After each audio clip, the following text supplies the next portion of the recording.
Such indifference seriously reduces the weight of the beef steers during the long shipment to market. Sometimes the quality of the meat is impaired, for wherever a nail jabs into a flank, the resulting injury destroys a portion of the flesh. And there was a day when no water was given animals, and this carelessness continued despite reduced profits to the cattle raisers. But this fact was not proved until the humane societies had passed the laws which today make it necessary to unload and water cattle every 36 hours they are in transit. At first, the railroads fought the whole idea of humane treatment of animals, but now they are the staunch allies of the societies in the effort to extend these laws to protect and care for animals being shipped by truck. And our Optimus the pig brings a few more pounds of ham and bacon to market because the law now says he must be well doused every so often while in transit. This is humane treatment that pays in dollars and cents. We have been even more careless with our dogs, often at great cost. In the last analysis, the cry of "mad dog" is not so much a reflection on the dog itself as on the cruel indifference of man. Fortunately, this indifference is decreasing. It reached its peak some 80 years ago, when this nation was too engrossed in its expansion to consider the value of care for its animals. In that welter of carelessness, one man raised his voice against these cruelties. He was Henry Bergh, who beginning 1866 created the structure upon which all humane societies have operated ever since. He introduced the horse ambulance for the removal of sick or injured animals, even before ambulances were used for humans. He exposed the unsanitary conditions and the appalling fact that diseased cows were being used as a part of New York's milk supply, and he thereby laid the foundation for many of the present sanitary safeguards. He also set up a program of education so children could be taught the care and protection of animals, and incidentally, learn something from their pets of the rudiments of loyalty and devotion.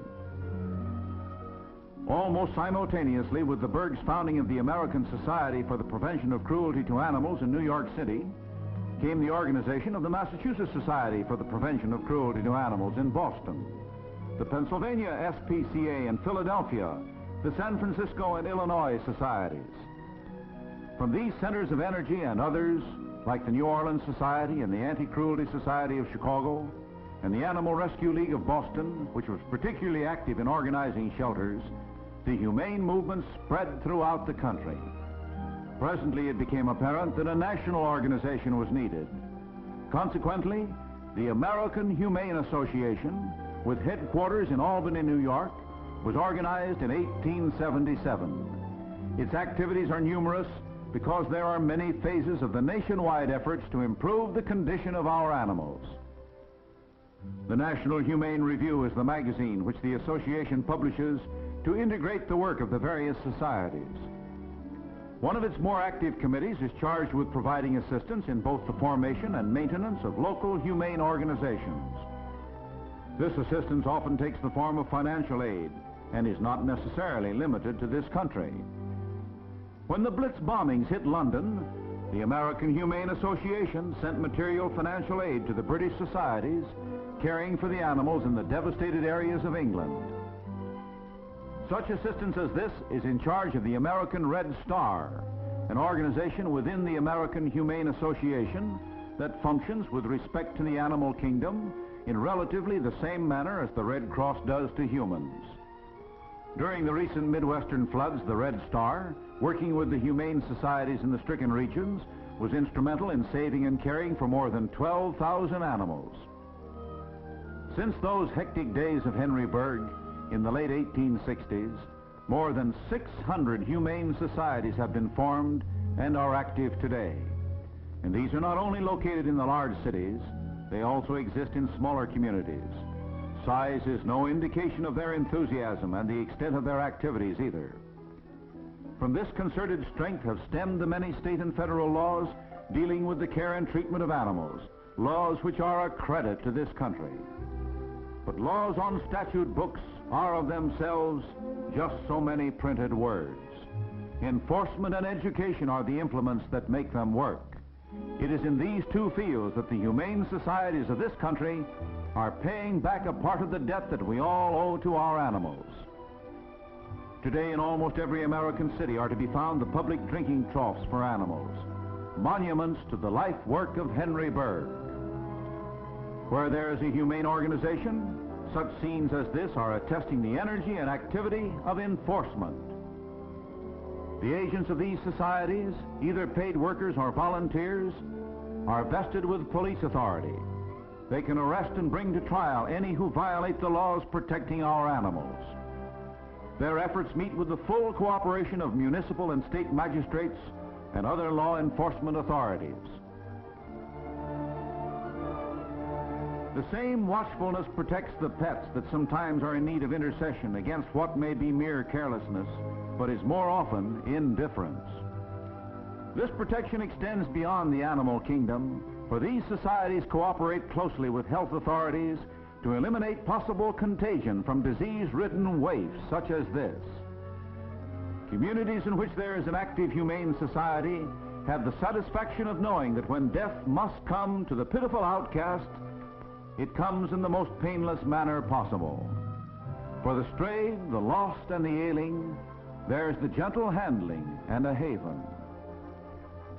In outlying districts, complaints against the living conditions or treatment given livestock are investigated, corrective measures decreed and enforced.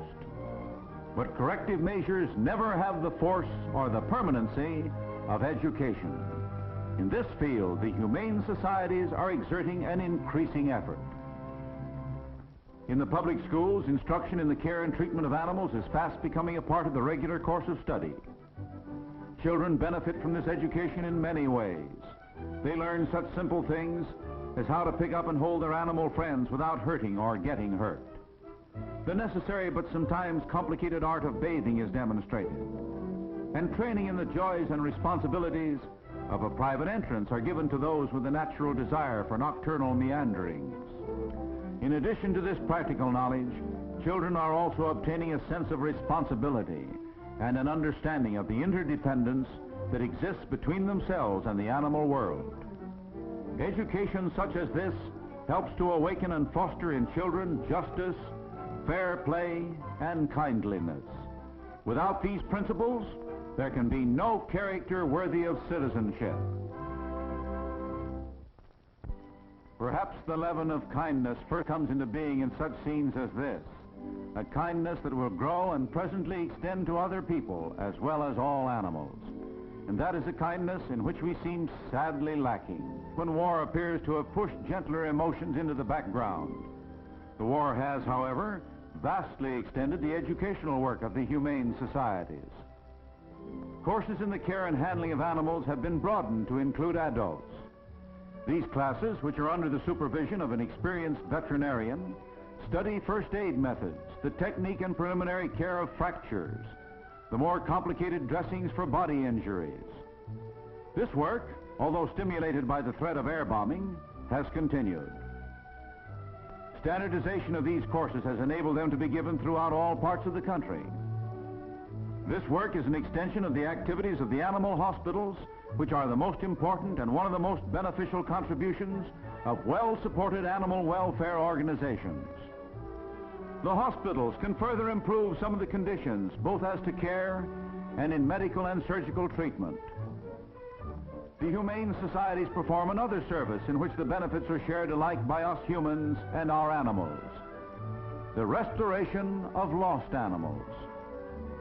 The helplessness in the eyes of this lost creature is no less urgent than its reflection in the eyes of its owner, and how quickly both vanish when the agent of the society has performed his happy task. And one little girl to whom a beloved pooch was thus returned suddenly lost her indifference and grew well and strong again for no other reason, her doctor declared, than the restoration of her four-legged friend. The instances in which the societies have been able to restore other kinds of pets to their owners are occurring continuously. And even the efficiency of one destroyer was restored by the return of a seagoing pup who, like any other sailor on shore leave, had decided to see the town. This phase of the work of the societies is greatly facilitated by the license tags. These tags do more than serve as identification for the animal whose owner has taken out this form of insurance. The income from the sale of license tags does about the same kind of service for pet owners that the gasoline tax does for motorists.